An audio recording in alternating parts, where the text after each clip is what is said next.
For centuries, whispers have told of a secret order, men of reason, power, and light, accused of controlling the world from the shadows. Their name became legend and fear. But the truth is far older, far stranger, and buried in the age of Enlightenment itself. This is the real story of the Illuminati, where fact fades into myth, and history hides its secrets in plain sight. To uncover the truth, we return to 1776, to a small university in Bavaria, where one man's idea would ignite a conspiracy that never died. When you think about symbols of power, maybe secret power, things like the pyramid or that all-seeing eye staring out, chances are you're thinking of one group, right? Yeah, The Illuminati. absolutely. That iconography is just so ingrained now. For so many people, I mean millions across the world, that symbolism, especially the one you find right there on the back of the U.S. $1 bill, it's seen as, well, definitive proof, alleged proof anyway. Proof of this incredibly powerful, super sophisticated, centuries-old secret order pulling the strings. Yeah, exactly. We hear it all the time, don't we? That the members of this group are the unseen puppet masters, the ones behind every big global crisis, every catastrophe. Through the French Revolution. To creating central banks, even things like pandemics or market crashes. There's this deep belief that they infiltrated everything, governments, finance, media, ages ago. It's a really potent myth. Yeah. Very persistent. It is. And it gives a kind of satisfying answer, I suppose, to some of the world's most confusing problems. So that's exactly what we're diving into today. Our mission really is to try and peel back those layers, that thick cloak of conspiracy theory, and uncover the actual history, which, as it turns out, is short, complex, and frankly, pretty chaotic for the real organization that started it all. And, if we really want to understand the group founded in 1776, we actually have to start a bit earlier. We need to look at the groundwork, the influence laid by their predecessors and competitors, actually, the Freemasons. Ah, right, the Masons. Yeah, these two groups, they didn't just exist side by side. They really defined the whole landscape of secrecy and, well, Enlightenment ideas in 18th century Europe. Okay. And the first thing we need to grasp is the context. This is the European Enlightenment. You've got rationality, the scientific method, individual liberty, really starting to challenge the old powers, the monarchy, the church. Big changes happening. Huge. And the historical Illuminati's goals, which were pretty radical freedom, equality, and really crucially, reason they developed directly against those strict traditional power structures they wanted to dismantle. So they were inherently subversive from the start. Inherently. But before we get bogged down in the details, there's one really essential distinction you have to get your head around. It defines the whole story.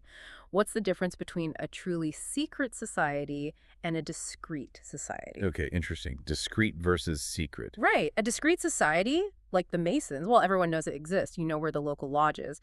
But their rituals, their internal discussions, those are private. Got it. Known existence, private activity. Exactly. Now, a truly secret society, which is what the Illuminati aimed to be, hides both its existence and who its members are. Complete secrecy. Yes, a big difference. It's crucial. That distinction between discrete and secret, that's key to understanding the conflict, the betrayals later on, and frankly, why the myth of the Illuminati became so much bigger than the messy reality. Okay, so let's start there. Let's unpack this tradition of brotherhoods. You mentioned the Masons came first. This goes way back in Europe, doesn't it? Like medieval time. Oh yeah, centuries back. Initially, these were very functional groups, often exclusive brotherhoods formed by actual working stonemasons. So literally guys building cathedrals and castles. Literally. And their initial purpose was super practical. They needed to keep professional secrets, specialized knowledge about how to build arches, buttresses, complex stone structures, trade secrets. Right, makes sense. They used coded symbols, sure, but it wasn't about global domination plots back then. It was simply to protect themselves from, well, unwanted competition and to maintain quality standards, protecting the craft. Less conspiracy, more like a medieval union protecting its IP. Precisely. They were craft guilds, essentially. But then things changed.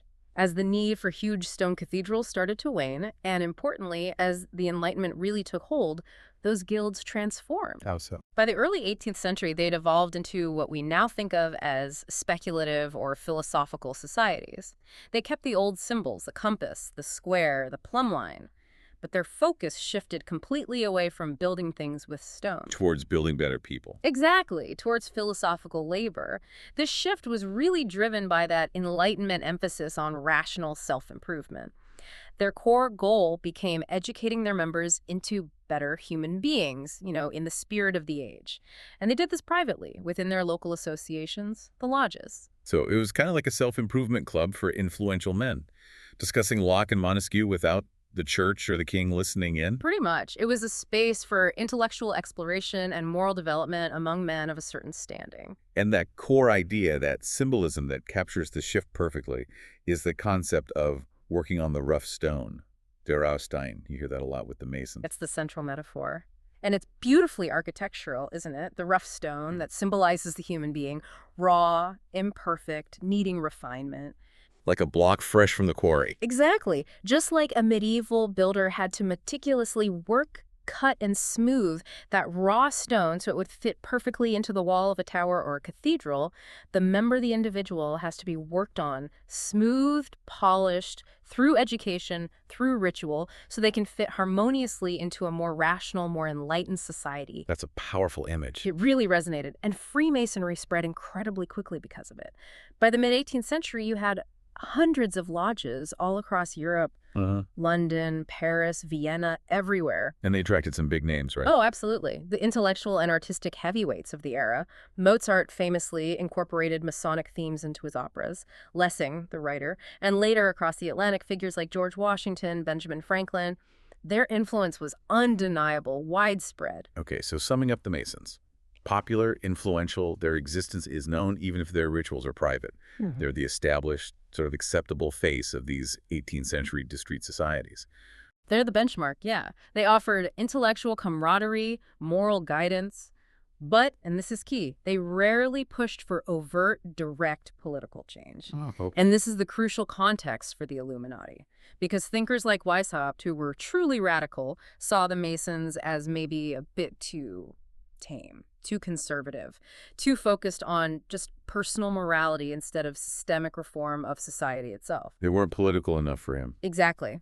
That perceived lack of a real political edge is what basically prompted the creation of a truly secret society, one with teeth. Which brings us neatly to the main event, the Illuminati themselves.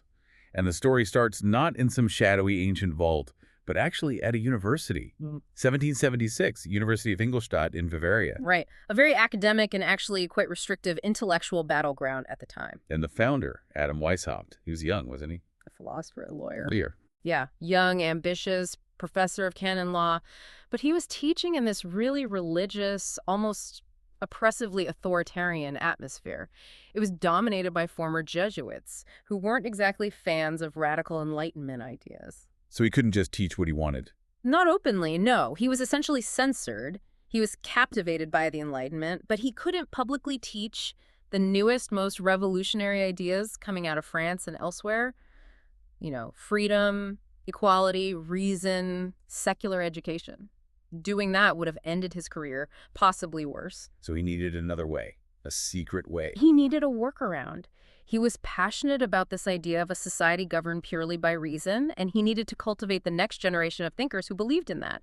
He realized the only way to get around the universities and the church's strict control was to start something totally private, totally hidden. Which started as? Essentially, a highly selective clandestine reading circle for his best students. It's funny, we imagine these huge conspiracies, but it starts as a subversive book club. Pretty much. And they weren't even called the Illuminati at first. Weishaupt initially called them the perfectibilists. Perfectibilists, reflecting that Enlightenment idea of perfecting humanity. Exactly, that intense focus on improvement. It was only later, as their ambitions grew, that they switched to the Enlightened, or Illuminati. Okay, and this is where they really break from the Masons, isn't it? The goal wasn't just self-improvement anymore. It was about achieving that. Yeah. What was the phrase? Herrschaftsfreie Zukunft. Right. A future free of domination. That phrase, Herrschaftsfreie Zukunft, that is the absolute key to Weishaupt's radicalism. Unlike the Masons, he had overtly political, even utopian goals. He genuinely believed that traditional institutions, monarchy, the church, inherited privilege were fundamentally irrational, corrupting forces. And they needed to go. They needed to be replaced by a meritocracy ruled purely by reason and ability. Wow. Okay, so the objective was actual systemic change, not just personal betterment. Totally. His enlightened members, his Illuminati, were meant to systematically infiltrate key positions in the state and other institutions, schools, courts, government offices, even the church hierarchy itself. And infiltrate. Yes, to subtly steer the whole population towards this future free from, arbitrary rule and superstition. It was meant to be a planned, quiet, rational revolution from within. That is breathtakingly ambitious for a small group of academics in Bavaria. How did they even plan to scale up? They needed people, real influence, which I guess brings us to this Nig guy. Right. Weishaupt was brilliant intellectually, a great theorist, but apparently a terrible practical organizer. He desperately needed someone good at networking, at recruitment. And that person was Adolf Freiherr Nig. Nig. Isn't that the name associated with etiquette rules in Germany today? It is, ironically. Today, everyone knows Nigga for manners. But back in the 1780s, he was this energetic, well-connected, and very effective Freemason. And Weishaupt saw him as the key to growth. Exactly. Weishaupt recruited him specifically to boost membership numbers and, frankly, to professionalize their whole operation. Nig, already plugged into all those existing Masonic networks, was brilliant at it. He managed to draw a lot of existing Freemasons over to the Illuminati side. How did that work? Did they have to leave the Masons? This is where it gets really cunning. The infiltration plan they came up with was pure strategic maneuvering. Okay. It was pretty ruthless, actually. When Nig brought Masons into the Illuminati fold, they were specifically told not to leave their original Masonic lodges. Really? Stay in both? Yes, stay within those big, established, perfectly legal organizations, keep doing the normal Masonic rituals, use that structure as cover, but reserve their real intellectual and political energy for the really interesting, high-stakes secret work within the Illuminati. Wow. So the Illuminati essentially used the Freemasons as a giant, relatively safe camouflage for their own radical political project. That takes some serious organization. It does. And, it worked initially. It attracted some serious interest because the Illuminati offered something the Masons didn't. A clear political purpose, a plan for action. Who are they attracting? Well, some of the intellectual elite were certainly curious. We know that really prominent figures, the guys who would later define Weimar classicism, like Goethe. Johann Wolfgang von Goethe. The Goethe. The very same. Yeah. And Duke Karl August of Sachsen-Weimar, Johann Gottfried Herder. These major literary and political figures attended some initial meetings. Now, their interest didn't always last, apparently. They got bored with the endless hierarchy and rules. Understandable. Right. But the fact that they even showed up demonstrates the initial appeal, the cachet the order had among the politically curious elite.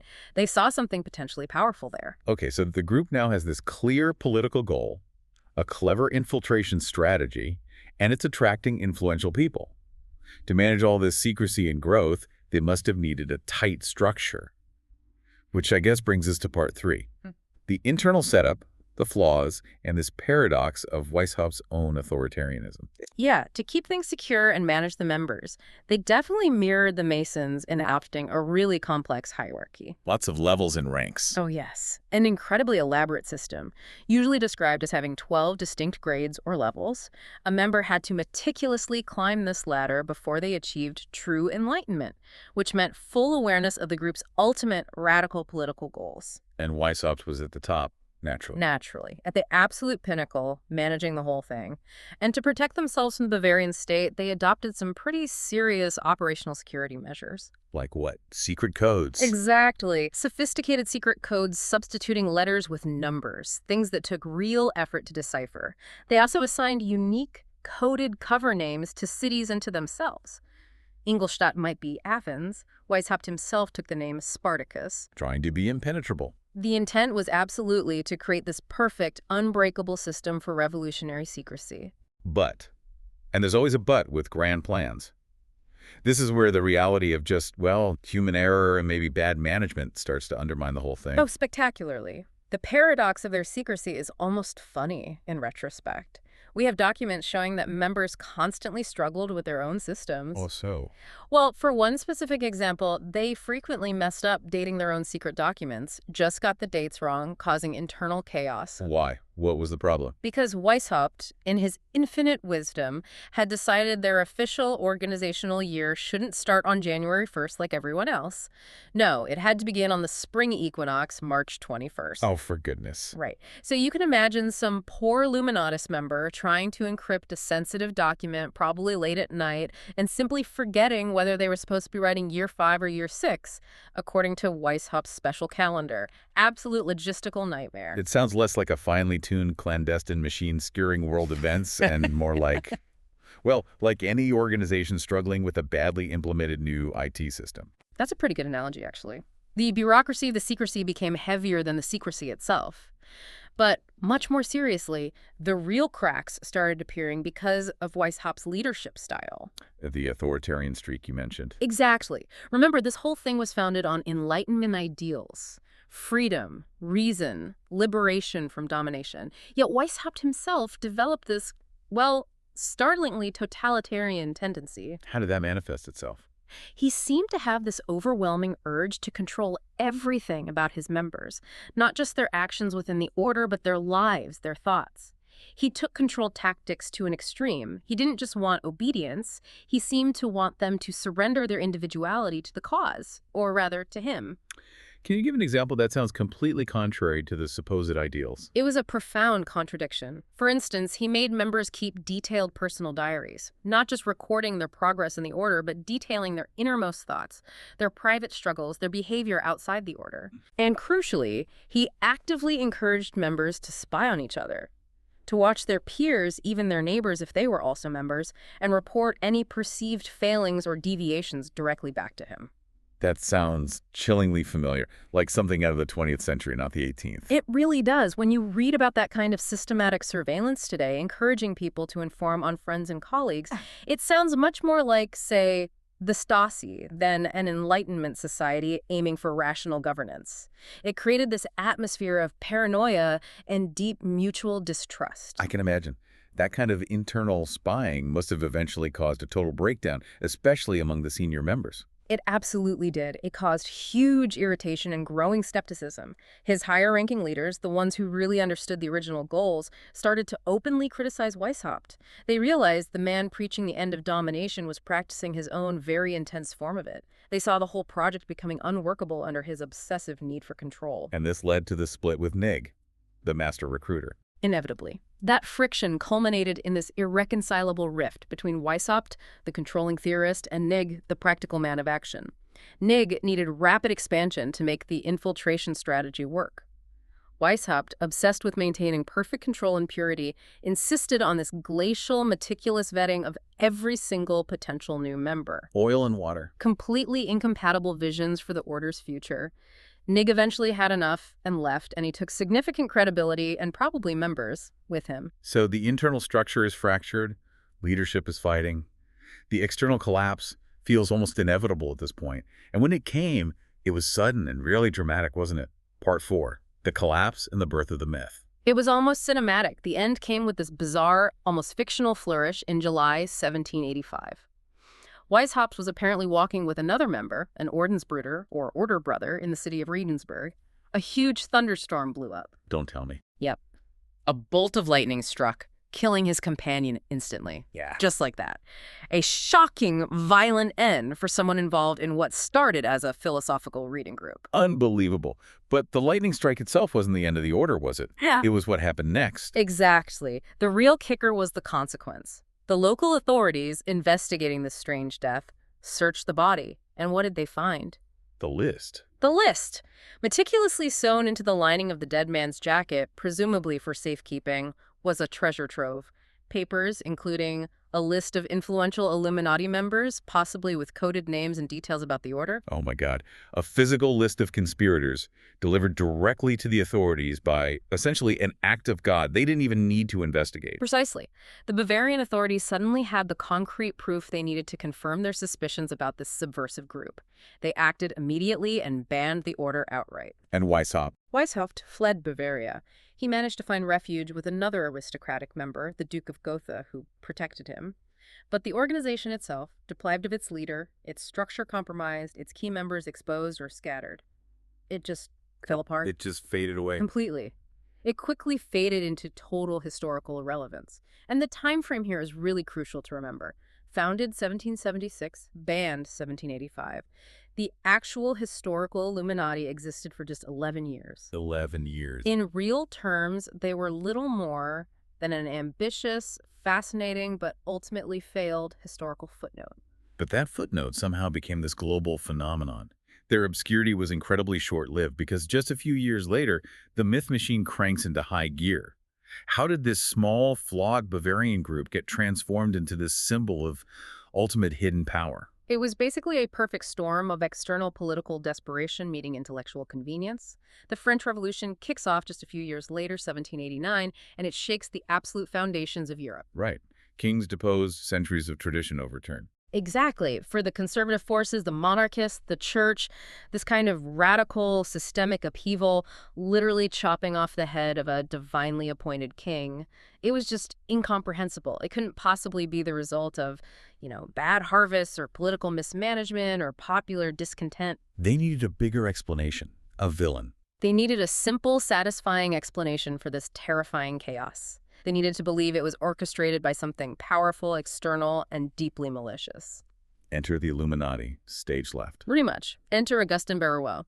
He was a French Jesuit priest and writer. He provided the necessary villain in his hugely influential book published around 1797 called Memoirs Illustrating the History of Jacobinism. And what did he claim? He claimed that the Freemasons and, critically, the already banned Illuminati had secretly plotted and orchestrated the entire French Revolution.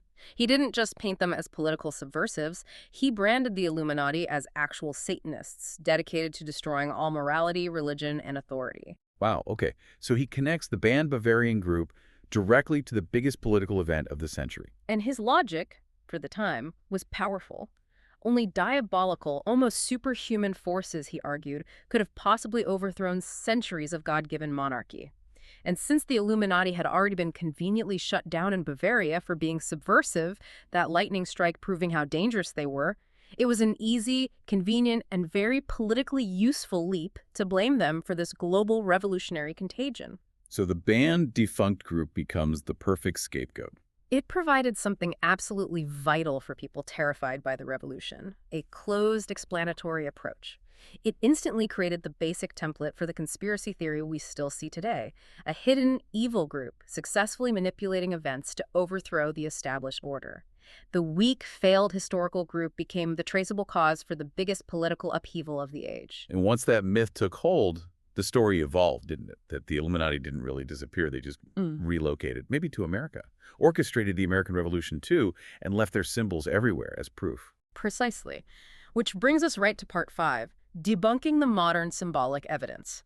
And the absolute star witness for the prosecution here is, of course, the U.S. $1 bill. Yeah, you see it online constantly. The pyramid, the eye at the top, the Latin phrase Novus Ordo Seclorum. People insist the whole back of the dollar is basically an Illuminati calling card, proving they control the U.S. Right. We really need to pick that apart carefully because it's probably the single biggest source of the modern belief. Let's deconstruct that Great Seal symbolism. Okay. First up, the eye in the pyramid. Okay. The all-seeing eye in the triangle. This symbol is far, far older than the Illuminati, and its origins are definitively Christian. It represents the Holy Trinity, Father, Son, Holy Spirit, or often just the eye of providence, God watching over humanity. So a religious symbol. An incredibly common religious motif in 18th century art, churches, and even Masonic symbolism, representing God as the great architect. And the pyramid itself. Well, pyramids represented strength, endurance, antiquity ideas that appealed greatly to the founders building a new nation. It was part of a general fascination with ancient Egypt at the time, nothing specifically Illuminati about it. Okay, what about the Latin? Novus Ordo Seclorum. People always translate that as New World Order and point to it as the smoking gun. That translation itself is a bit misleading. Novus Ordo Seclorum literally translates to a new order of the ages. It was officially adopted for the Great Seal back in 1782. So before the Illuminati were even banned. Exactly. And its meaning was understood to refer to the beginning of a new era for the newly independent United States, a new age of American liberty, post-colonialism. It's an expression of national ambition, Enlightenment, Republican ideals, not some secret cabal's tagline. But there's another Latin phrase on there, isn't there? Above the pyramid. Annuit coeptis. People tend to ignore that one. They do, conveniently, because anacoeptus completely undercuts the conspiracy theory. It translates to, he, God, favors our undertakings. He meaning God. Unambiguously, the he refers to Providence, the Christian God. This directly links the whole seal to the strong Deist and Protestant beliefs of the American founders. It frames the entire American project as being divinely sanctioned. So when you put it all together, You have the Christian eye of God, a declaration that God favors the undertaking, and a statement that a new age of American liberty is dawning. The symbolism is overwhelmingly religious, patriotic, nationalistic. It has absolutely nothing to do with a short-lived, rationalist, anti-clerical secret society founded by a German professor in Bavaria. okay, but what about the date? 1776 in Roman numerals at the base of the pyramid. That is the year the Illuminati were founded. That seems like too much of a coincidence. It is the single historical coincidence that makes the dollar bill theory so sticky. Yes, 1776 is the founding year of the Illuminati. But infinitely more importantly, for the Americans designing the seal and printing the money, it is the year of the Declaration of Independence. The birth year of the USA. Exactly. It's just an unfortunate chronological overlap that fuels the myth. But historically, conspiratorially, it means nothing. Okay, moving beyond the dollar bill. The other big piece of modern proof you hear about is the actual layout of Washington, D.C. The idea that if you look at satellite maps of the government district, the Capitol, the White House, the mall, the street patterns, they form these occult symbols like a giant pyramid or a pentagram, with the Capitol as the seeing eye. Ah, yes, the DC layout conspiracy. This one is actually a fascinating historical detective story because the real origin is so much more interesting and mundane than the conspiracy. The trail does lead back to 18th century design, and it does lead back to Germany, but not to Weishaupt or the Illuminati. So where does it lead? It leads to the German city of Karlsruhe. Karlsruhe was built in the 18th century as a planned city, designed from scratch. And its design was highly unusual.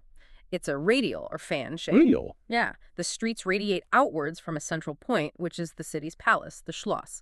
So when you look at it from above, the layout looks like a fan. Or if you squint a bit, yes, like a triangle or pyramid shape with the palace as the focal point, the eye at the top. Okay, I can see the resemblance. But how does a German city plan end up influencing Washington, D.C.? Direct connection. Thomas Jefferson. While he was serving as the American envoy to France, he traveled in Europe, including Germany. He saw Karlsruhe and was apparently deeply impressed by its design. He saw it as the height of rational, Enlightenment, urban planning ordered, geometric, efficient. And he brought the idea back. He explicitly referenced and used the Karlsruhe radial plan as a model when he was involved in the planning and design of the new federal capital, Washington, D.C. The connection is historical, it's documented, it's completely non-conspiratorial. It's a story of architectural inspiration crossing the Atlantic, not secret societies embedding symbols in the streets. Fascinating. Okay, one last modern element we have to touch on. Yeah. Number 23.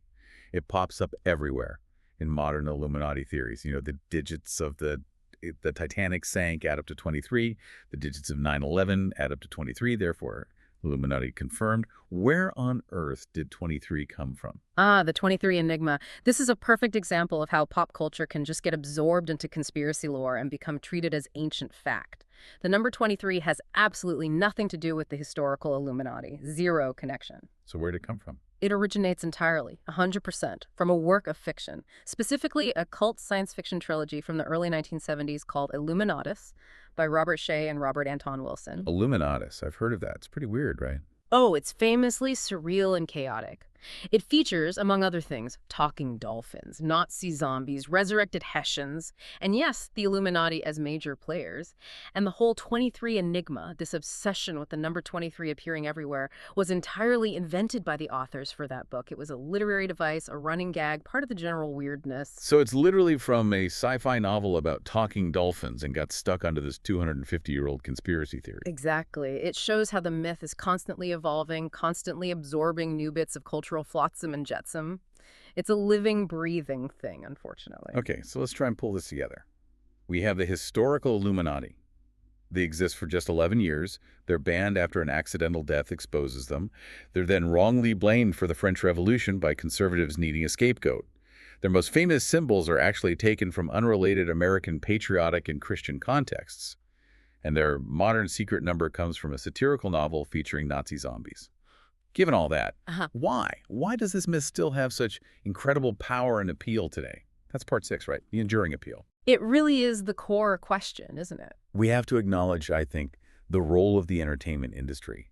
Things like the Illuminatus trilogy itself, Dan Brown's novels, which were massive bestsellers, countless movies and TV shows, Yeah. they definitely keep the myth alive, keep the visuals circulating. They absolutely act as accelerators. They make the ideas accessible and, frankly, exciting. And then there's the basic human psychology element. If you want to see symbols and connections, if you're looking for them, you will find them everywhere. Pattern recognition. Our brains are pattern-finding machines. We'll connect any 3 dots on a map to make that satisfying triangle. It's how we make sense of the world. Yeah, but there must be something deeper going on now. You mentioned the conjuncture, the sort of current boom. Hmm. In conspiracy theories generally, especially in the last decade or so. Why now? I think it comes down to the appeal of simplicity in the face of overwhelming complexity. Conspiracy theories offer relatively simple, neat, understandable explanations for global events that are, in reality, incredibly complex, messy, interconnected, and often just fundamentally difficult for any one person to fully grasp. Like what sort of events? Think about huge, decentralized global phenomena. Climate change. The sheer volatility and abstraction of globalized finance. Slow-burning geopolitical crises that don't have a single clear starting point or an obvious villain. Pandemics driven by invisible viruses. These big systemic issues that feel random or out of control. Exactly. They create this terrifying vacuum of knowledge, of agency, of control. And conspiracy theories rush in to fill that vacuum by reliably offering 3 psychologically satisfying things. Okay, what are they? First, they always provide a clear beginning, an Anfang, a specific starting point for the problem. Second, they provide a clear reason or cause, a Grund, often a single, powerful, easily understood mechanism. And third, and this is the most important one, they always provide a clear, identifiable actor or agent behind it all. They give you the villain. They give you someone to blame. Precisely. If you believe that a tiny, secret, all-powerful cabal called the Illuminati is controlling world events, suddenly everything makes a kind of perverse sense. You don't have to grapple with the terrifying randomness of nature or the slow, grinding failures of democracy and bureaucracy or the overwhelming, impersonal scale of global finance and technology. It simplifies everything. It grants you the immense psychological comfort of a closed, simple, explanatory framework. The world might be evil in that narrative, but at least it's orderly, it's understandable, it's controlled. So wrapping this all up, what's the final takeaway? We've traced this story from, well, an ambitious but seriously flawed Enlightenment reading circle in Bavaria. An organization that lasted just 11 years was basically a failure in its own terms. Got banned because of a thunderstorm and some bad luck, combined with Weishaupt's internal authoritarianism. And somehow transformed into this enduring, incredibly powerful cultural symbol that taps into all our modern fears about hidden control, manipulation, and complexity. The historical Illuminati are, like you said, a footnote. A fascinating one, maybe a cautionary tale about rational authoritarianism, but still a footnote. Exactly. But the myth surrounding them, that continues to thrive because it fulfills this deep psychological need for order, for meaning, and maybe, above all, for simplicity in a world that often feels chaotic, random, and frighteningly out of control. It really is the ultimate intellectual shortcut, isn't it? Finding the Illuminati under every rock. It is. And it's interesting, isn't it? If you think back to the actual historical ambition for a second, the real goal of Weishaupt's Illuminati, at least on paper, was to replace the old authorities with governance based purely on reason and education. To usher in that meritocratic, herrschaftsfrei Zukunft, they actually wanted people to confront complexity and govern themselves rationally. The irony. Huge irony. So maybe here's a final thought for you to consider as you watch the news or scroll through feeds today. What contemporary, complex, global problems may be rooted in decentralized power or slow systemic failures or just overwhelming scale are we still struggling to explain right now? And are we sometimes tempted, maybe even unconsciously, to look for simple, hidden actors for an Illuminati rather than doing the harder work of confronting the messy, complex, systemic reality? That's a really good question to leave people with. Are we looking for easy answers where there aren't any? Maybe. It's certainly something the enduring myth of the Illuminati forces us to ask ourselves.